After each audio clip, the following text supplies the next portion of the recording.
special guest. He is one of the top basketball players at the JUCO level in the state of California. He was All-State in Arizona. He went viral back in, what grade were you in 6th grade or something? He went viral in the 6th grade. Right now he's in the middle of a season. He's in the dog days of the basketball season, so he's sore. But I'm very, very, very proud to introduce you all to Last Chance U Season 2 basketball star, Shemar Morrow. Shemar, how you doing? I'm doing very nice to be here. Yeah, I appreciate you coming out, man. Especially during the middle of the season. I definitely know how it goes. Give us a little insight on your background. Where are you from originally? Well, originally, I'm from Cleveland, Ohio. I came out this way in California around, like 6th, 7th grade. I was on the Oakland Soldier, so I was always coming back and forth. But I didn't fully move to California until like the end of 7th grade. Okay. And I moved to Sacramento at first. All right. You live in, how long did you live in Sac? I lived in Sacramento until 8th grade. Okay. And I came to LA. Okay. All right. Who put the basketball in your hand first? Really, it just kind of happened. Really, I used to just be outside playing on a little crate on the pole, and then my friends was talking about the Boys and Girls Club. They had a little hoop team. Shit, it'd be fun. So we got to doing the little Boys and Girls Club, and then it just kind of went from there. Okay. All right. All right. When did you know that you were good? The Boys and Girls Club. I wasn't like, I mean, it is the Boys and Girls Club, but like, I forgot. I think I was in 4th grade. I had like 70 Boys and Girls Club. Okay, in Cleveland? Yeah, like no passing though, just all boys, all passing. Okay, all right. But I was a little dog, you feel me? I was just having fun. But after that, that's when people was like, oh man, like maybe you should take this hoop thing, serious, like. Okay, all right. And then what? You go 6th grade. Tell us that whole story behind that viral video of you dunking so early in your basketball journey. I mean, honestly, that moment was crazy. I don't even really know what to say. I went up on 2. Was that the first dunk? That was the first. That wasn't the first dunk. It was the first in-game dunk. Okay. My first dunk was actually in like 5th grade. No way. Yeah. In a game or just a dunk? In game, that was my first in-game dunk. Okay. That 6th grade dunk. So that was definitely my first in-game dunk. Did it change the course of your life? It did. It definitely did. That changed the course of my life.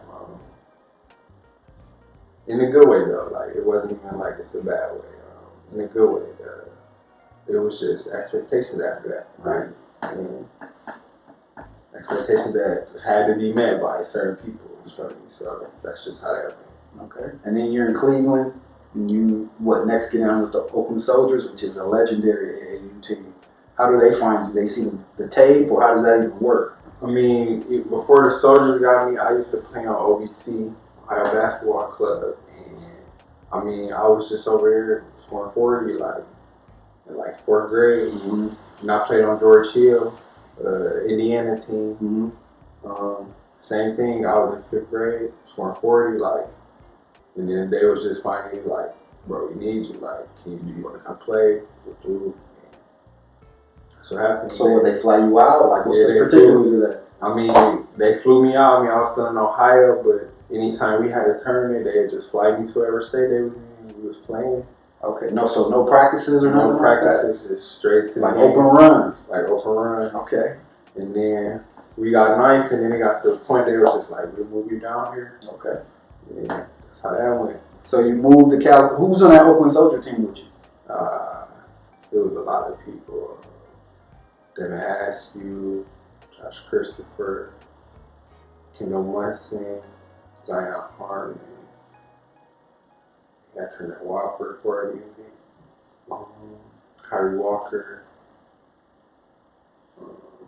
Jameer Nelson. Had Jay Green for a minute.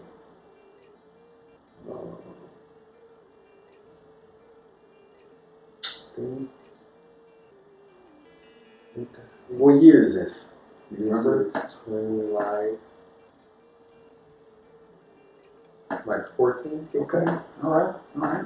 And then you come to California. You go straight to Sacramento? Straight to Sacramento. What part of Sacramento were you in? I was in Thomas. Okay. And what? Lucky is kind of what? It's not like, you feel me? I mean, it's not like, it's kind of like the suburbs, but it's like, you feel me? It's like the more grimier part of the suburbs, but it's still nice. And what high school are you at? I'm not in high school. I'm at Sacramento Country Day. It's actually like a little private school. So they tried to, okay. So they They tried to put me, no, they was putting me together. Yeah, like, I was in a private school, like, eating good, you feel me? Good education. Like, they put me together. Okay.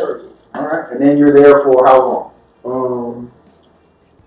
I got there in 7th grade, and then I finished my middle school there, so I went there 7 and 8. 7 and 8. And then what high school you go to? And then I went to La Mirada out here. How you get to La Mirada though? It's a lot of schools out here you could have went to. No. But you know what's funny about La Mirada is that they always seem to have one guy on the team that's like really good. Like every other year they have like a high level talent. How do you get to La Mirada out of all places? That's funny. It's actually because my close friend Charlie Torres, he played Thompson Training. Okay. I just been knowing him forever, like really forever. When I was on the Soldiers, like he used to come to the tournaments and work out the team and all that. He was just like, you feel me, a long time friend in the basketball world. Really, since I got to California, he's just always been around. And he was the one who was like, should come to La Mirada. He was the assistant coach, you feel me? So it was just like, we gonna let you be loose, and I think this is a good option for you. So when you were in La Mirada for 4 years? No, I was only in La Mirada for 1. What did you do? Okay, so you leave and you go go away where? and went to Shadow Mountain. Arizona. And then things take off again for you. Yeah. Yeah, you were a big time recruit coming out of Shadow Mountain. Good day. Oh yeah. How do you like Arizona? Arizona was good. It was good. Who's your coach at Shadow Mountain? Mike Bibby. Yeah, how was it playing for Mike? Fun. His father was a great coach. Yeah. So fun, absolutely. What did you learn from him? A lot. I learned a lot. I mean, he really just. I feel like the most important thing that I learned from Coach Mike is that, like, if you work hard, anything's possible, really. See, I definitely learned that from him. If you work hard, anything is definitely possible. Right. And then you do your 3 years there, and then where do you go after that? And then I do 1 year at prep. How was prep? Prep was good. It was good. It was prep. You feel me? I was just ready to do something else because I felt like I wasn't really prep material. I feel like I could have been doing way more than that. So I just wanted to get out of there as soon as possible. Let me ask you this: it's a lot of kids that, at least on the West Coast, right? I don't feel like they have a full understanding of what prep is. If you could describe prep, that experience in like 1 or 2 sentences, how would you describe the prep basketball experience? Because it's changed from a high school. Yeah. It's not the same. I mean, I would honestly describe it as very similar to the JUCO experience. Okay. For the reason as it's just like you don't really have any actual resources unless you have resources already once you come into the program. Okay. I feel like not even as to resources. I feel like the resources are there, but I feel like all the other things that comes with it, like transportation or like having to eat or like things like being on time to practice, like things of that might play a part just because it's not like, you feel me? It's not a D1, like you might not have the easy transportation or you might not have the money or the gas or the food to, you feel me, be prepared to go into practice. So I feel like for most people, that's just like the hard part that comes with it, like things like that. Like you just gotta really maneuver by yourself or maneuver with what you have. Right, right. So I feel And like then- that's the biggest. Okay, and then we meet each other when you get to ELAC. Tell us about that first year at ELAC. Oh man, it was just. I mean, it was bad. I can't even lie. It was bad. It was bad, but Well, in what way? On the court or off the court? both. It was. I felt like off the court was affecting me on the court, and it just made the whole situation just not good. I mean, we both know Mo. We know how Mo can get, and you know, like if you just don't come in there on that, like it's gonna be a long day, a long season. It's just gonna be long. You know what I thought? I didn't think it was horribly bad. I saw growth. Yeah. I saw a kid who had a ton of talent. I don't know if you remember, but maybe the first or second week you were in there and I walk up to you, I go, dude, you a pro. As soon as I saw you, but it was habits. All we talked about was habits and practice habits. I think Coach Mosley is perfect for you. Everything that you need, he can check a box for. It's not a talent thing. It's more about coming to practice and taking care of business. That first year when we first got there, I felt like early you struggled, and then once you got on his routine a bit, you improved quickly. The level of improvement or the speed of it happened really, really fast. And then the season was just kind of over really quick. So I didn't think of it as, I mean, maybe stat-wise. And a team that for ELAC, if you average 12 points, then you're actually doing pretty good on a team like ELAC. You're not going to dominate the score and average 25. He doesn't coach like that. So, I don't think it was a horrible season. I think you had a freshman season. You hit a wall like all freshmen do. You had a couple of tough games, and then you started to figure it out. And then, things kind of, I mean, the season ended in a way that we weren't happy with, obviously, and it was caught on television. But I don't see that as a wasted season. I saw it as a freshman figuring out, transitioning into college basketball. So that was my take on it. I don't think it was a wasted year at all. Give me some insight on you picking up on Mo's style. He has a different style of practice. Was it similar to anything that you had seen before? I feel like in high school,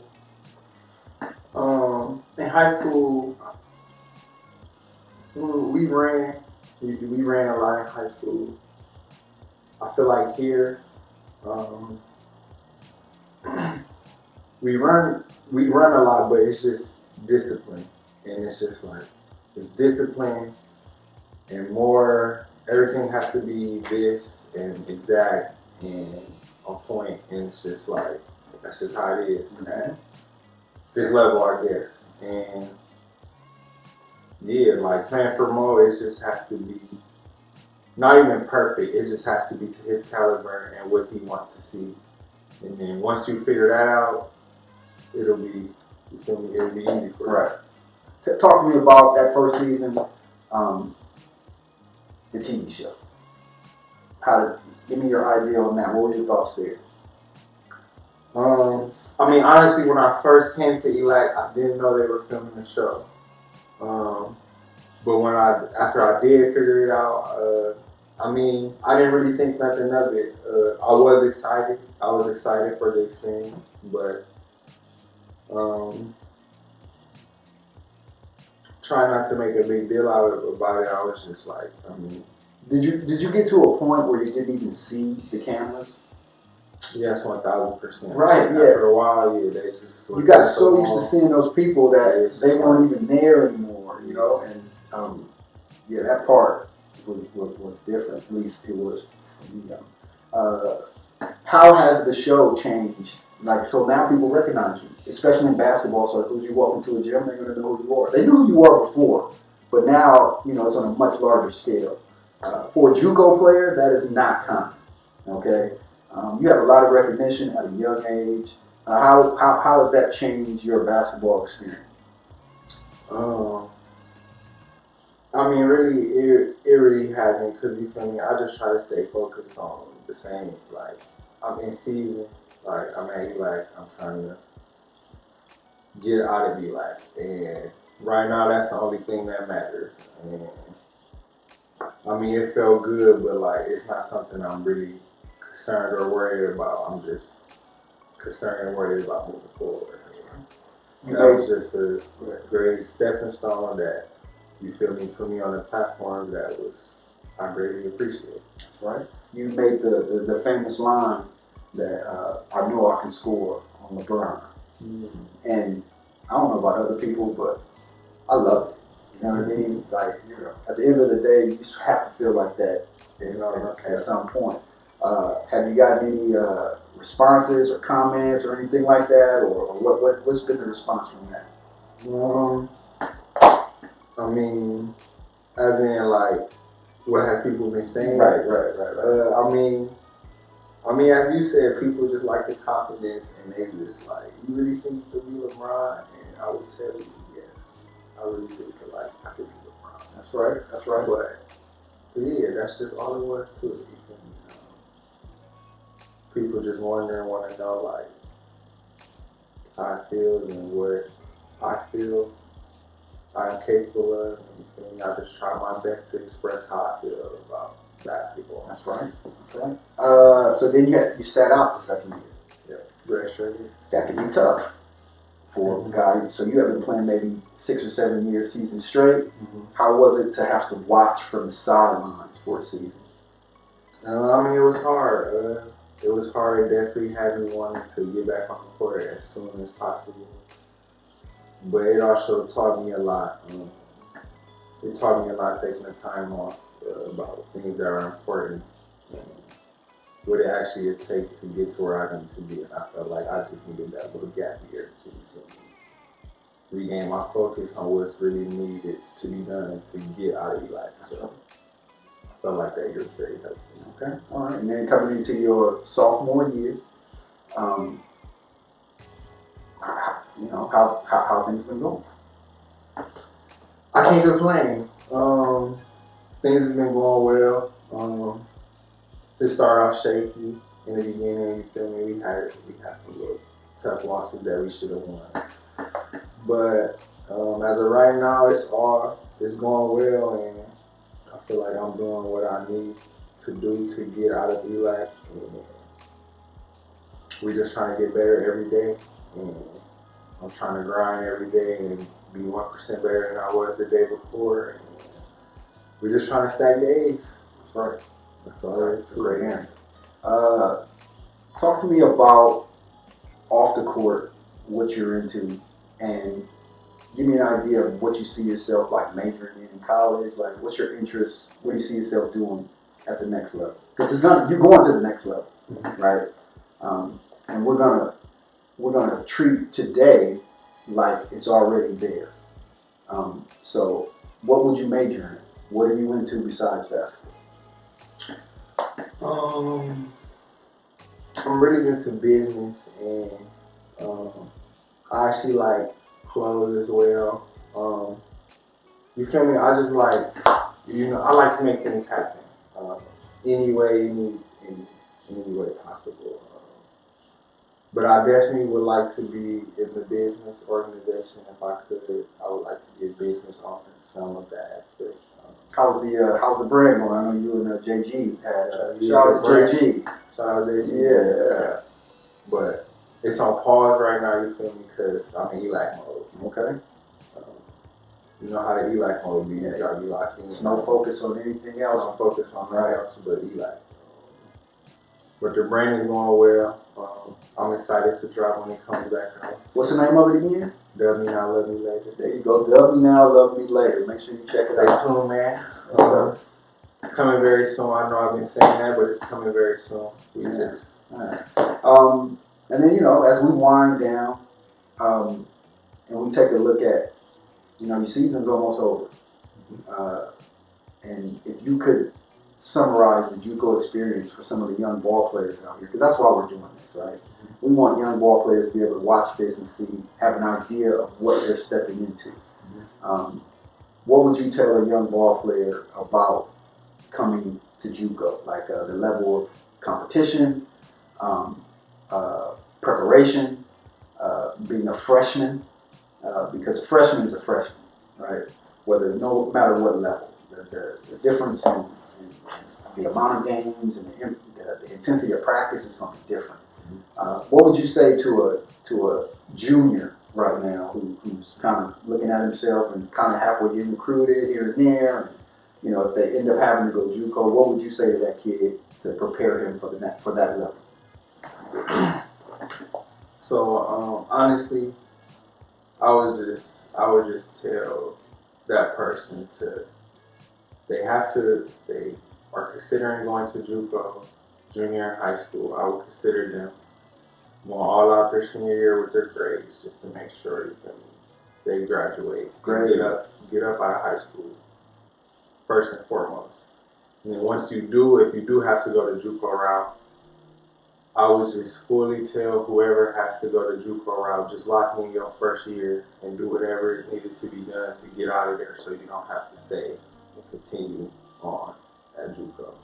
I would just say, thug it out, do what your coach has to say, make sure all your classes are passed, talk to your counselor to make sure you get your degree and all that so you can get out. Or even if you're not going to get a degree, just go make sure you talk to your counselor and make sure you're all put together so like you know what's coming next.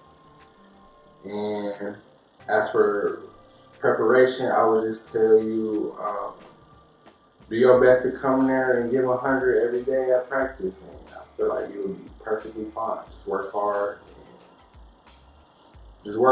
Like, go all out, man. Just be tired, man. You gotta be a dog and just thug it out. That's just what it takes, man. I feel like that's really all it is. It's just hard working and want to be there to do the hard work. That's all it is to it.